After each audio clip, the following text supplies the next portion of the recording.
Otep à tous, bien-aimés frères et sœurs. Nous allons revenir encore sur le cas Sanko Bassirou Diomaye Faye.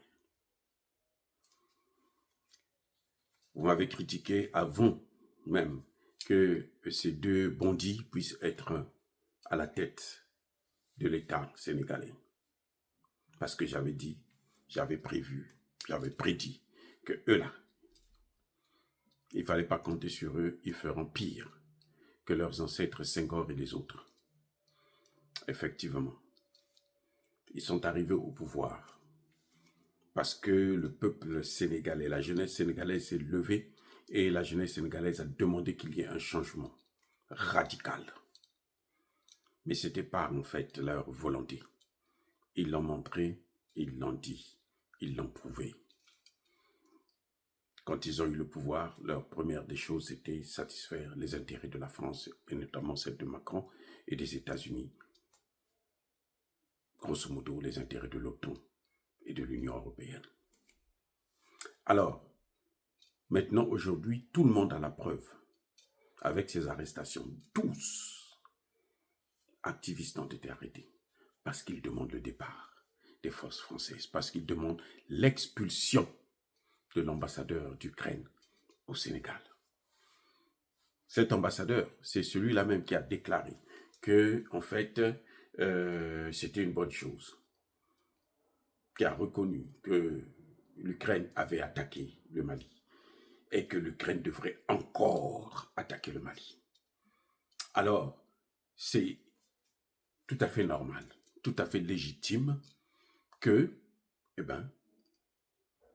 la population sénégalaise, qui est solidaire, pas à Assimi Goïta, pas à Traoré, pas à Tchani, qui est solidaire à leurs frères et sœurs du Mali, du Burkina et du Niger, qu'ils puissent demander que le gouvernement sénégalais puisse expulser cet ambassadeur criminel.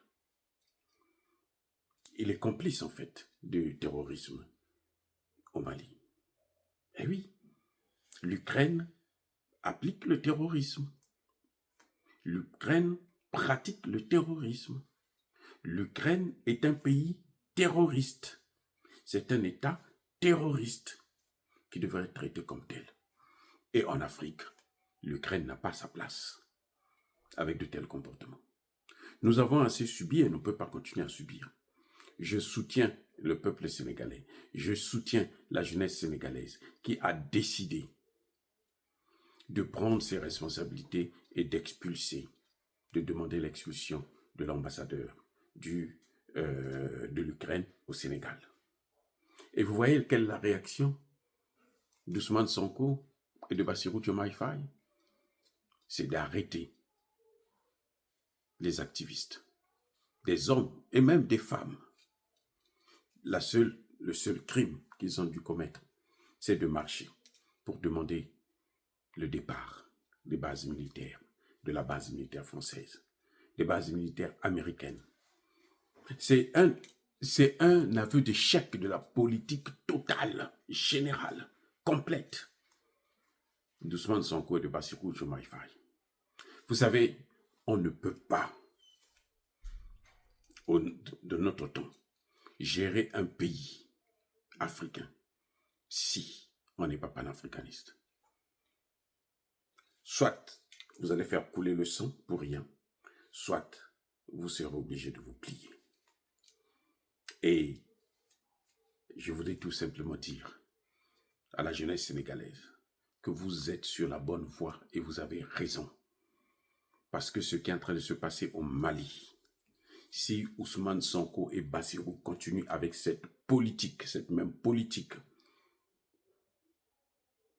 qui consiste à soutenir l'Union européenne, l'OTAN, les États-Unis, la France et certains pays occidentaux,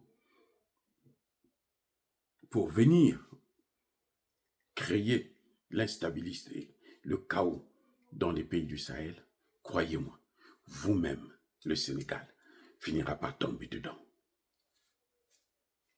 C'est question de temps. Parce que ces blancs-là, ils n'ont pas de conscience. Ces gens-là, que Ousmane Sonko et Bassirou soutiennent, ils n'ont pas de conscience, ils n'ont pas de morale, ils n'ont pas d'âme. C'est des monstres, le diable en puissance se trouve avec eux. C'est leur père. Et oui, vous savez, le Burkina Faso que vous voyez là, qui est aujourd'hui dans l'instabilité, je l'ai dit, avant même que le président Traoré le confirme, le Burkina Faso servait de base arrière. C'était au Burkina Faso où on logeait les terroristes, les Yadadali là, qui est en train de faire la pluie et le beau temps, qui est en train de déstabiliser le Mali, jusqu'à maintenant. Ils venaient dormir au Burkina Faso, dans les plus gros hôtels, les plus grands hôtels de la place, et payer aux frais du Burkina Faso, même pas aux frais de la France. Et pourtant, il était et il est toujours mandaté par la France et ses alliés. Mais ce sont les pays qui le reçoivent. Donc, quand vous voyez cet ambassadeur, quand vous voyez les terroristes qu'il y a, les missions qu'ils font là, ce n'est pas la France qui paye, ce ne sont pas les États-Unis qui payent, c'est le Sénégal qui paye. C'est le Sénégal qui paye. Ousmane Sonko ne va pas me dire le contraire. Nous savons comment ça fonctionne. Un pays aussi pauvre, qui n'arrive pas aujourd'hui à payer ses dettes, qui est maintenant sous le contrôle de l'Union européenne, pour éviter que la dette puisse complètement échapper au contrôle du gouvernement. Ce pays-là, vous croyez qu'il a des moyens pour venir entretenir le Sénégal? Lorsque vous entendez parler que la France vous a donné de l'argent, a donné un peu d'argent au gouvernement, 100 millions, 200 millions, cet argent-là, c'est ce qui permet à la France de contrôler le budget. Le président Bétier l'a dit. Je vous ai sorti le discours. Écoutez ce discours. C'est capital et c'est fondamental. Il vient, il parle, il explique. L'ingérence se justifie par la dette. Le contrôle de nos matières premières se justifie par la dette. Et ces dettes-là sont imposées. Les chefs d'État qui ne veulent pas prendre ces dettes-là, ils sont neutralisés. Ils sont menacés. On voit au Mali, Burkina, Niger. Vous voyez le Burkina Faso, pourquoi le Burkina a des problèmes? Parce que le Burkina n'est pas encore parti s'agenouiller devant la Banque mondiale et le FMI. Le général Tchani, c'est pareil. Assimi Goïta, c'est pareil. Vous voyez pourquoi Touadéra est plus ou moins calme. Il a moins de problèmes que le Mali, le Burkina et le Niger. Parce que Touadéra a toujours la main tendue vers l'Occident. Touadéra, chaque fois que Emmanuel Macron l'invite pour venir manger à l'Élysée, Touadéra est là. Au point où dernièrement, au JO, on a failli carrément l'empoisonner. Il a échappé belle à un empoisonnement. Vous voyez, donc, aujourd'hui, vous avez Ousmane Sonko et Bassirou qui sont au pied du mur. Et tous ceux qui les soutiennent, qui pensent qu'effectivement, c'était une bonne chose de les avoir à la tête de l'État sénégalais, aujourd'hui, ils sont au pied du mur.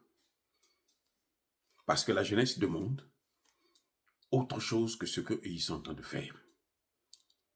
Et ça, ce n'est pas la démocratie. Je vous ai déjà dit, le concept de démocratie, quand on parle pouvoir du peuple par le peuple, ça veut dire que c'est une petite minorité qui gère pour le compte de ce peuple-là, qui représente ce peuple. Donc ce que fait cette minorité, c'est exactement ce que le peuple demande. À partir du moment où vous ne faites pas ce que le peuple demande, vous n'êtes plus en démocratie. Les Sénégalais demandent le départ des bases militaires, les Sénégalais demandent l'expulsion de l'ambassadeur de l'Ukraine, les Sénégalais demandent la sortie du franc CFA. Tant que Ousmane Sonko et Bassirou ne feront pas ça, ils ne sont pas des démocrates. La démocratie ne se limite pas à des urnes, où on sait que d'ailleurs que pour la plupart, il y a des tricheries. Aujourd'hui, nous comprenons pourquoi Macky Sall n'a pas voulu que Ousmane Sonko puisse prendre le pouvoir. Il a cédé la place à Bassirou. Nous le savons. Il y a des raisons. Ce n'est pas par hasard. Ce n'est pas neutre. Voilà, bien aimés frères et sœurs, dire cela, c'est inciter à la haine ou à la violence. Non. Au moins maintenant, vous êtes tous convaincus que Ousmane Sonko et Bassirou ne respectent pas les droits de l'homme. Ce ne sont pas des démocrates, ce ne sont pas du tout des panafricanistes, parce que tout ce qu'ils font, c'est contraire au panafricanisme. Soyez bénis, abondamment bénis par le Dieu de Kémit et par nos ancêtres évangélisés. Mais que tous ceux qui persécutent le continent africain, le pillent et le déstabilisent, qu'ils soient noirs, blancs, chinois, arabes, juifs, indiens ou qui qu'ils soient punis, maudits, foudroyés, neutralisés, écrasés, effacés par le Dieu de Kémit et par nos ancêtres évangélisés. Vive l'Afrique éternelle, j'ai dit et j'assume.